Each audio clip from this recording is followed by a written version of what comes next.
Praise the Lord. Happy Saturday. Oh, happy day. Every day. As I leave this alone. Thought I'd try to stop by and drop a line or hook or stopper, some bait, a meal, a minnow, some manna, something that can that applies to all of us. You know, all of us have, whether you believe it or not, we all have the same invisible secrets and the same secret sins.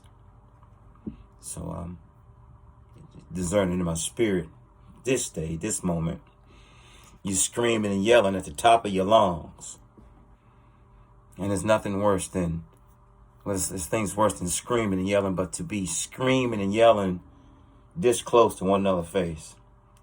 To be screaming and yelling, and in this corner we got foolishness. And in this corner we have rationalization. And I once heard a true story of a grandmother and a little boy were going to the market, and they passed two men who were arguing on the sidewalk. They were arguing about who was going to get over and who was going to yield. And when they got to the market on the way back, the same two men were still arguing about who was going to step to one side. You know, who was going to say, "Excuse me," who was going to go around, who was going to yield. You know, and the next day, the little boy and grandmother were just on a daily walk, and the same two men, the sun went down and came back up, and they were still screaming and yelling this close. And the grandson said to the grandma, "Why are they yelling and screaming at one another? And which one is the fool?" And the grandmother replied, "I don't know which one is the fool, because they both scream and yelling." And that's how it is when we scream and yell. You start out trying to rationalize, trying to talk to a person. But oftentimes foolishness overcomes a person being rational. So time progresses and time is lost and time keeps on slipping. I like that song, into the future. And what was once second nature becomes first nature. Now all you have is screaming and yelling this close. Whereas the heart and mind in each individual is this far apart. You this close, arguing and fussing and fighting, calling one another names. And then after all the damage is done, after all the things have been said, and after the smoke clears and dust settles, all that you have said to one another, if you don't resolve it or address it, it's still like you're just floating around in the atmosphere of screaming and yelling. So if you find yourself in a relationship or marriage like that, and if it hasn't matured and you're screaming and yelling, you can still work on it. But in this day and age, a lot of people grow old, but they don't grow up. You know, you hear old boy and old girl. No, you hear old boy. But I have a definition of an old boy and an old girl. That's a person who has grown old, but they have not grown up. So all they know is screaming and yelling.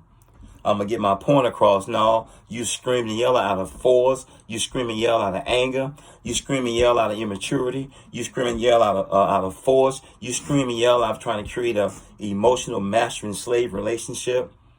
As I leave this alone, I don't like a bunch of noise and fuss anymore. No, I used to get down with the noise and the fussing, but between the PTSD of the Army and the PTSD of the Army and the PTSD of life, and man, the pain, the tears, the sadness, the demons, the dreams, I protect my peace now. I appreciate my peace, and I'm grateful for my own significant change as I leave this alone. But screaming and yelling, some of y'all know about this. Some of y'all got a screaming and yellow sitting right next to you. Some of y'all waiting on a screaming yellow to come home right now. Some of y'all, I've been there. I had a screaming yellow for years, and the only time she was quiet is when she was asleep or when she was gone. And some of y'all know about this. The only time he is quiet is when he is asleep or when he is gone. And when he or she pulls up, I can hear you now going, "Oh, Lord, here come the screaming yeller." I'm not advocating separation or divorce or anything, but you better weigh it. My grandmother would take us to the market on Cook Avenue in Huntsville, Alabama. And she would weigh stuff. She would weigh it in her hand. She would put it on the scales. You about to weigh it. But sometimes when something's weighed on you for so long, you think you have no way out. It becomes a ball and change. The enemy will make you feel, the enemy of our soul also will make you feel sorry for someone in order for you to stay with them longer and longer. And you get used to their screaming and yelling. So I don't know who this helps. I know it helped me many years ago. And I'm grateful for my own significant change.